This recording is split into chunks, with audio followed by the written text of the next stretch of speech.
विप्र का मतलब क्या है? विशेषेण विशिष्टत्वेन प्रात पूरयत यजमानस्य मनोरथान यह सह विप्र। जो संकल्पों के द्वारा, अनुष्ठानों के द्वारा, यज्ञों के द्वारा यजमान के मनोरथों को पूर्ण कर दे, उसे विप्र कहते हैं। और देखिए, यहां भी इस महालक्ष्मी यज्ञ को करने के लिए भारत के कोने कोने से कौन पधारे हैं? विप्र देवता पधारे हैं।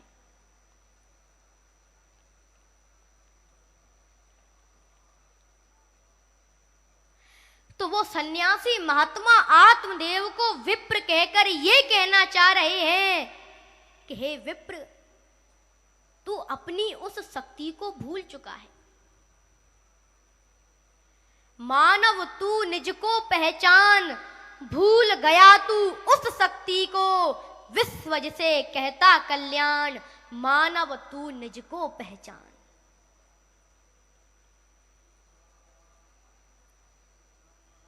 लेकिन आत्मदेव बोले कि हे महात्मा जी, मुझे उपदेश नहीं, मुझे तो पुत्र चाहिए। आप मुझे ऐसा आशीर्वाद दो कि मेरे पुत्र हो जाए।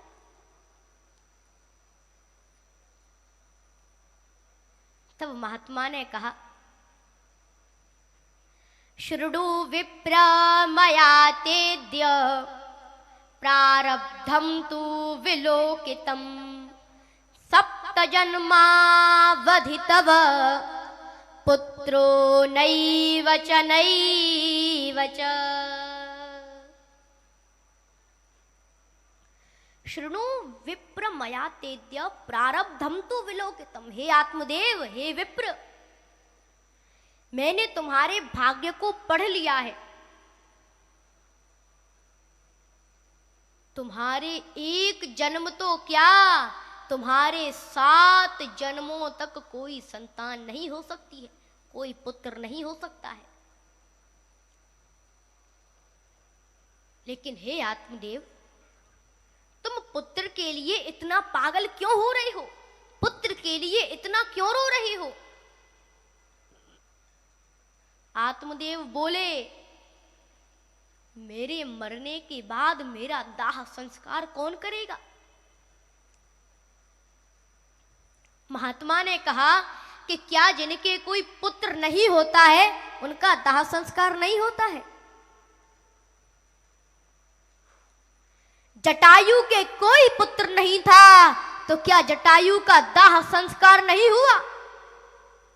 पितामह भीष्म के कोई पुत्र नहीं था तो क्या पितामह भीष्म का दाह संस्कार नहीं हुआ? सगर के 60,000 पुत्र थे, लेकिन सगर का दाह संस्कार पुत्रों के द्वारा नहीं हुआ। धृतराष्ट्र के 100 पुत्र थे, लेकिन दाह संस्कार करने के लिए एक भी पुत्र नहीं रहा। हे आत्मदेव, तुम पुत्र के लिए रोना बंद कर दो और राम के लिए रोना प्रारंभ कर दो, तब तुम्हारा प्रारब्ध बदल जाएगा।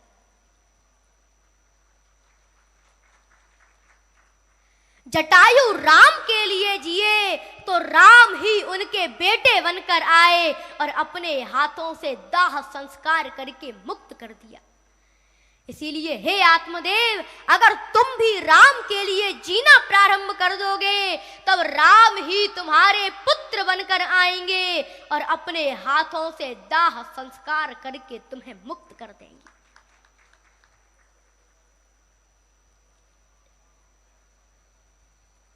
लेकिन आत्मदेव बोले, महात्मा, हे महात्मा जी, मुझे तो पुत्र चाहिए।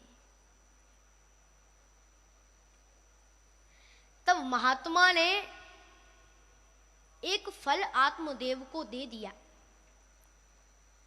और कहा कि ये फल अपनी पत्नी धुंधुली को खिला देना। अगर वो ये फल खा लेगी तो पुत्र अवश्य होगा। तब आत्मदेव उस फल को लेकर चल दिए और वही महात्मा योग के द्वारा उस फल में प्रवेश कर गए। क्यों? क्योंकि महात्मा ने सोचा कि आत्मदेव के 7 जन्मों तक कोई पुत्र ही नहीं हो सकता है, इसीलिए मैं ही आत्मदेव का पुत्र बनकर जन्म लूंगा। इसीलिए वो उस फल में प्रवेश कर गई और आत्मदेव उस फल को अपनी पत्नी धुंधुली को दे देती हैं। अब तो महाराज धुंधुली उस फल को खाने से बचने के लिए तर्क वितर्क करने लगी।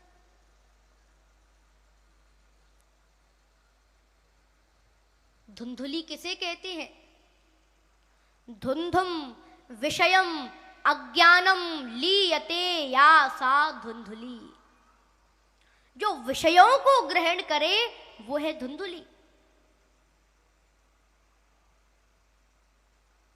लोक वार्ता रता क्रूरा प्रायसो बहुजल्पिका सूरा च गृह कृत्येषु कृपणा कलह प्रिया।